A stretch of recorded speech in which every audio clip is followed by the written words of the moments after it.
My name is Varon Dunn, Varon Elizabeth Dunn. Now, originally, Varon E. McBride is my maiden name. And I was born in Abbeville, South Carolina, a small town, in 1937, December the 2nd. How did you end up in the Northeast?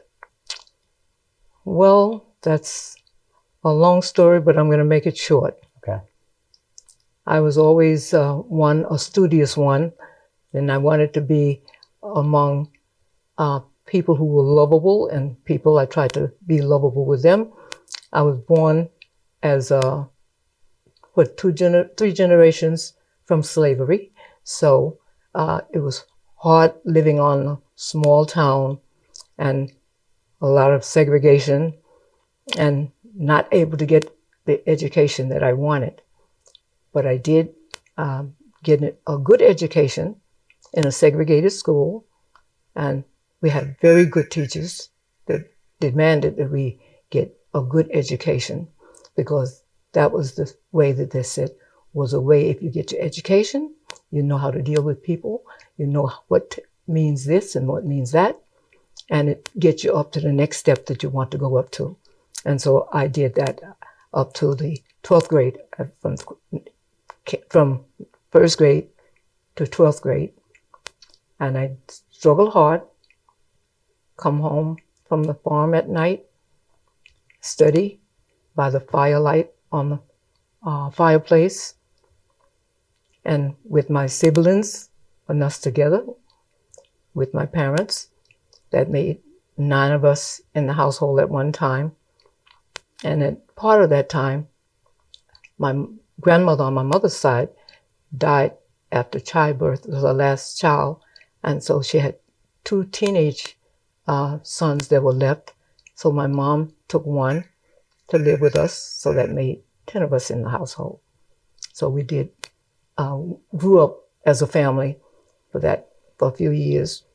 We worked all the time on the farm. My mom worked in the house of others, the farm owners and all of those different ones, to help feed the family, add to what we did from the crops from the farms. And from there, after I got out of high school, I decided that I didn't want to live under the conditions that were at that time, because it was so much segregation and separation. And especially as you got to be from childhood right on up to teenagehood. Once you got to teenagehood, then you were no longer able to have these same friends. You didn't have the same friends. You had to be your friends over here with your family and background, and they had to be over with them, and especially the females. Race wasn't as much of an issue as when you got older. As you got older. And then you're told you have all these rules. Right. You had at that time you had to separate and just be either they were your bosses, or they were Mr. So-and-so, or they Miss So-and-so, and you were still Varon, and you had to respect them that way, as to call them differently than what you would talk to your own family members. Right. And when you moved to the Northeast, did you see an immediate change in culture? It was a change, but it was a sort of a covered up change. Mm-hmm. And so it took a few years to really find that there was a lot of prejudice still even here. And you had to undergo that, because you still couldn't get the skills that you wanted to get, the skilled jobs that you wanted or needed. And you had made your 12 years. Education was supposed to be the stumping ground for you to be able to get up on the ladder. But you still had to go and get more education from there. And you had to still, certain times and certain places, you still had to remember that you weren't equal to all others. You were the last ones on the totem pole. Mm-hmm. Mm-hmm. Was there anything that you had dreams about doing that you feel like you couldn't do in the end, that you wanted to do, but you don't? Yes, because my dream was, from younghood, I wanted to be a, a beautician, a licensed beautician, and a seamstress. So I did both, even when I was at home, and then when I came to this areas. But it was still not on a scale where I was going to be successful to the way that I wanted to be. Mm-hmm. So I had to do a lot of different jobs, unskilled, sleep-in jobs, conveyor belt jobs, and many things. But I didn't stop. I said I wanted to go, so I took a small, short course at the college in the Bronx there, Bronx Community School.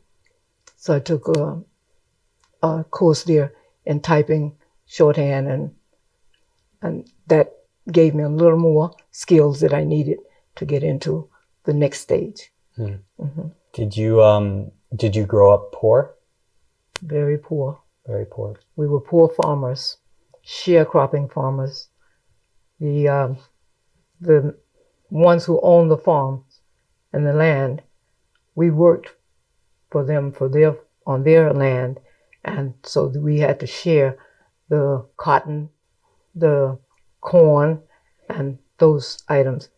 Most of our vegetables and everything, we lived mostly off the land that we planted and we harvested. Even sugar cane and all of that, we made it ourselves. Corn, we took it to the markets, and they got part of it, we got part. And whatever we worked for on that part was to help them and to help us. But that helped us to go over the winters, to prepare for our foods for the winter over to next season. And the people who owned the farm, were they white or black? The farm owners were white. The workers of the farm were black. So would you consider that slavery?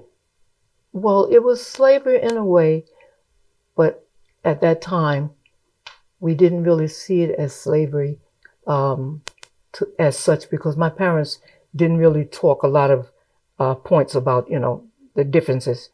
They didn't understand. My father had an education, a high school education, mm-hmm. but my mom only had a 4th grade education. So they didn't talk that so much around us and to us. They just explained it in different other ways, that this was the way it is for now, and we have to try to get an education and try to prepare ourselves for whatever we had to do for the next phase, but mm-hmm. not to try to teach us the hate part in there. Mm-hmm. So I guess that made us sort of stabilize to really get an education and try to make that be the way to get out of the poverty that we were in.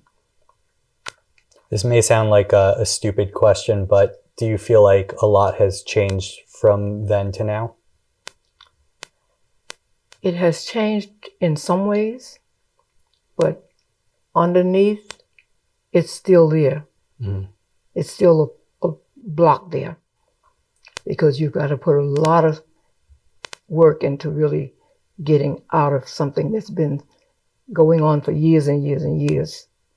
But there is a difference, a change. I see a change over the years, because you meet different other nationalities of people, and then you start to see that not everybody has that idea or continues to carry that idea, that they are real and real, you're real and they're real, and they treat you the same as you're another person, just like they are.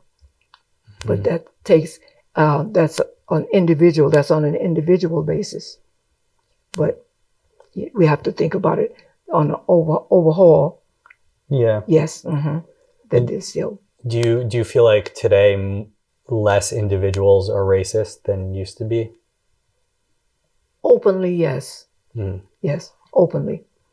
The only time when you find a difference is that it's really there is when you start to get to know the person and know their background and how they carry themselves, and and most importantly, how they talk to you when you talk in a conversation. Mm-hmm. Then you really start to get the feelings of the person themselves individually.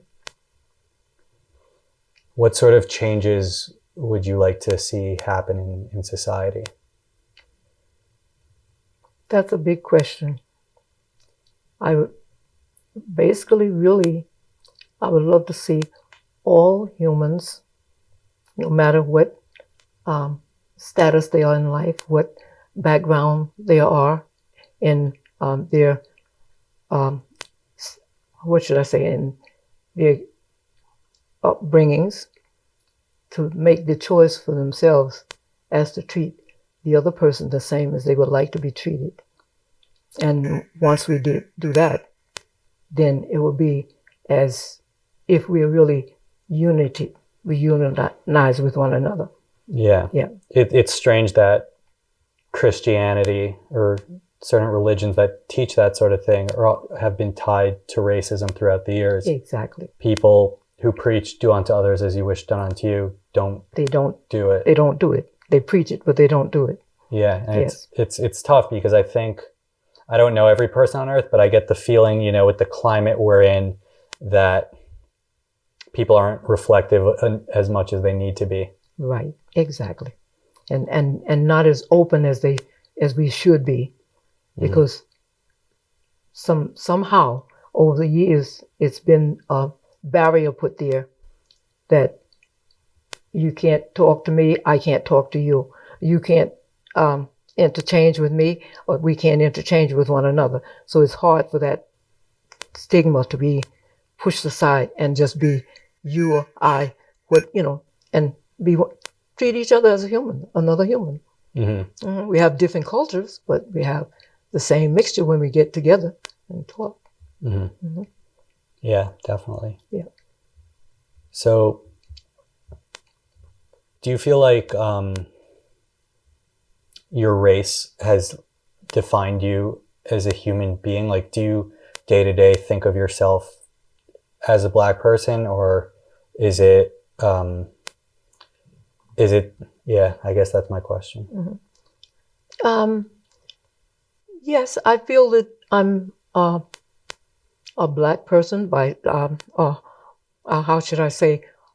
Actually, not a Black person, but a dark colored person, because there's really no real Black person, and there's not a real white person. If we look at each other, the pigmentations, but it's the racial part that they've put it as a Black race and a white race. But there's many different skin tones and skin. So it's not so much the skin tones, but that barrier has been broken down quite much since I've been around. And I've seen a lot of changes in that it's starting to be, I look at you as an individual, you look at me as an individual, we look at one another, but it's still that stigma is there in some of the individuals that we won't be able to make a change and make it happen. Right. It will have to be an intervention from someone much greater than we are.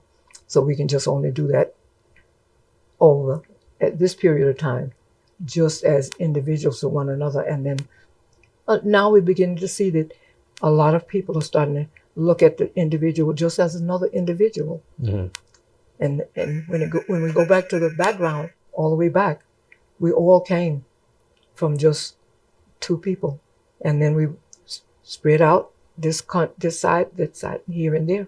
Yeah. And just picked up as it went along to make that physical difference. But the person is their heart. That's the part. Is there kind of a solution in there somewhere? Like, is there a way you'd like to see the world? There is a solution, but at this point, I don't see that it's going to be a big dynamic change and adjustment until the one who created us put his hands in to bring about that change among all, just as it was from the beginning. We had different settlements in different places, people settled in different areas and all, and they went through different little phases, but they didn't always get along, even though they were more or less the same color, but they had a different background historically. And so it's been ongoing that it's been someone was being treated differently than the next person's. So they will make a difference, but I don't think it'll be the great difference that it will soon come to be, where all of us will be as a person.